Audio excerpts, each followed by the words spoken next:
হজ কখন ফরজ হয়? এটার উত্তর হচ্ছে হজ ফরজ হওয়ার জন্য কিছু শর্ত রয়েছে। 1 নম্বর শর্ত হচ্ছে মুসলমান হওয়া। 2য় নম্বর শর্ত হচ্ছে প্রাপ্তবয়স্ক হওয়া।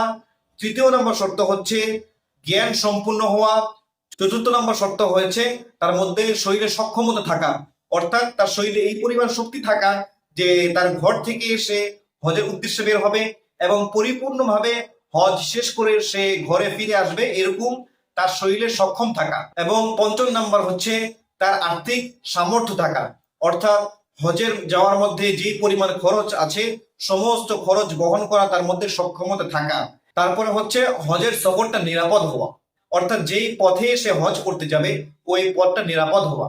আরেকটা বিষয় সেটা হচ্ছে সে দেশে তার পরিবারকে যে রেখে যাবে এই পরিবারের খরচ আলাদা করে পরিবারকে দিয়ে যেতে হবে, অর্থাৎ দেশে তার স্ত্রী আছে, বাচ্চা আছে, তার বাবা মা আছে, এই বাবা মার যে খরচ এই খরচটা যেন তাদেরকে দিয়ে যায়।